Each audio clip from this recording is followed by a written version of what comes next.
And so you quit your job, you're full in. What did you guys surround yourself with, or what resources? You talked about advisors. Did you go and collect to get this embassy off the ground? I think even like before we left, we wanted to make sure that we had that buffer, not financially, but we have that support from our community, that we can do it. We can do it on our own. So we've been bootstrapping, and we're pretty much still bootstrapping up until today. But we didn't go and get like a fancy office at the co-working space.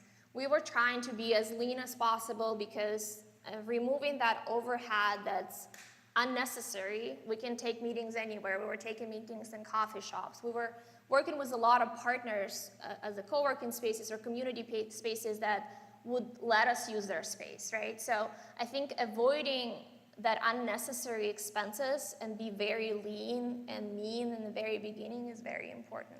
Lean and mean, I like it. So talking about that first cohort, how did you find these entrepreneurs from all over the world? How were you building yourself as a brand to bring in these companies and to get them to notice what the two of you were building? Totally. I don't know how you guys are familiar with Founders Embassy, but basically Founders Embassy is an equity-free accelerator that focused exclusively on international and immigrant founders.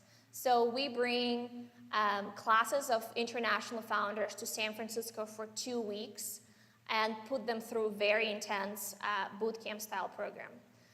So in terms of the criteria, it's not like we take everybody.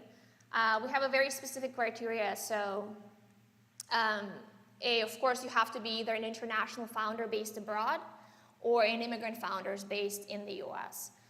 You have to have a solid business that's working. So we don't work with companies that are in ideation stage. So you have to be post-seed, pre-series A, which means that you have to secure funding back home in your local market before you're ready to come here. And that's kind of a known fact. In general, the US VCs don't really rush into investing in the company if they don't secure the seed level from their home country. In terms of the criteria, so we work with a lot of, we call them ambassadors, that are based in major hubs across the world. They help us source the companies. So they're either a local VCs, a local co-working space, community space, a local accelerators, or just simple individuals who serve as advisors to startups. And it's in their best interest to send their startup into Silicon Valley when they're ready. So it's an application-based process. Companies apply, and we have, if you meet the basic criteria, we schedule an interview with you, whether it's a phone interview or obviously we can do face-to-face, so sometimes it's a video interview. And then if we think that you meet the criteria, we send you to a selection committee.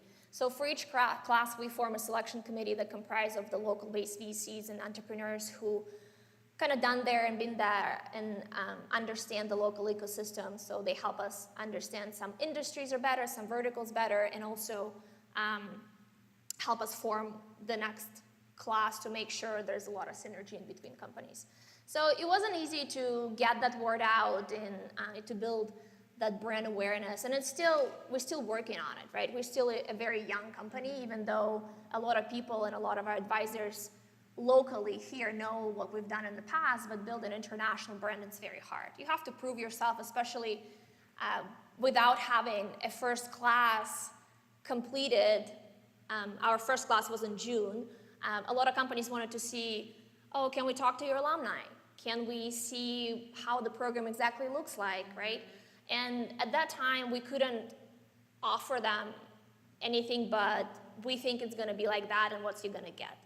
And so it wasn't easy, but we got the companies that we could provide whatever they were looking for, and a lot of companies are coming from different reasons. Some of them are coming from the fundraising angle. They want to secure funding. Others coming to potentially looking to expand into US, and we have a lot of resources. We connect them with our immigration and legal systems so they can move after going through the program down here, or maybe move part of their team down here, or maybe their CEO will spend some of the time because it's usually a requirement from the VC.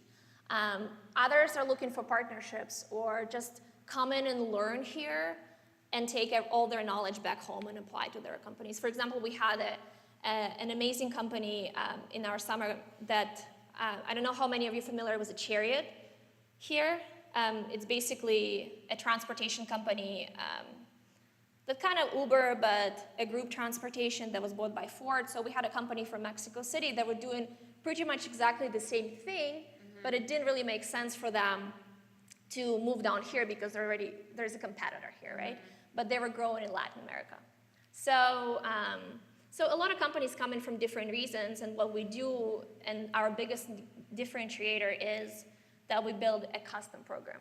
So it's not a one-size-fits-all. The summer class that went through the program for our fall class that's coming in on November 1st will be completely different. So we do a lot of work one-on-one with each company to make sure that we meet the needs that they have. So it put a lot of work and pressure on us, but I think if we do it otherwise, it's not valuable. And so talk about maybe that time before that first cohort got there. I'm sure there's days where it was going amazing and things seemed super easy. And then there were days, I'm sure, where the roof felt like it was on fire. So talk about maybe those harder times and how the two of you got through those to be able to see that first cohort come through. Well, first of all, of course, as you can imagine, our applications are free, right? Anybody can apply. There's no cost associated with that, so we've got a lot of applicants. But then we start talking to people, and they're like, oh, yes, I'm interested, I would like to come. But then the company may be amazing, and then we would maybe select them, and they would be like, oh, things change, I can't come. So that was one of the frustrating moments that we faced leading to our first class. And I understand why some companies were not confident to come in something that didn't exist before. But that was something that was challenging for us to kind of look back and see, like, why it's not as easy as we thought it was going to be. It's so straightforward. We know we can provide value.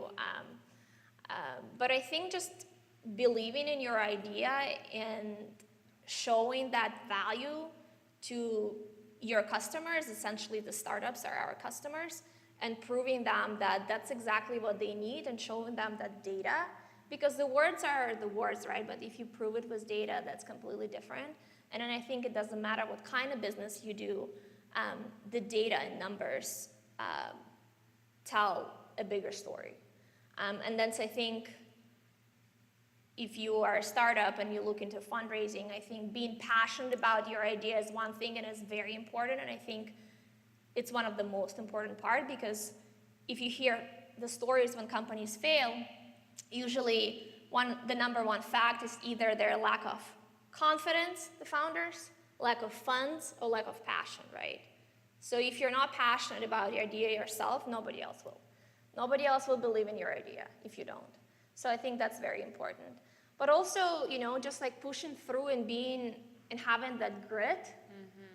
So we didn't lose the confidence in us. We knew what we can offer, and we were just pushing through, and we just had to find those founders that really think that they would need us and believe in what we offer. And that's how we made it through. And a lot of advisors and mentors around us were true believers in what we did. And I think it's very important to surround yourself with a community that's supportive. Supportive, but also challenging, right? That can challenge you in your idea, but at the same time, you don't have to, take everybody's feedback and apply to your program. Never do that. You have to take everybody's feedback with a grain of salt, but at the same time, be open to feedback, because the more opinions you hear, the better, but it's completely up to you whether you want to apply them or not. Yeah, I think that's so important, especially at an accelerator. Everyone has a feedback and opinion to give, and it's your job as the founder to soak it in and appreciate it, but you, at the end of the day, know what's best for your company.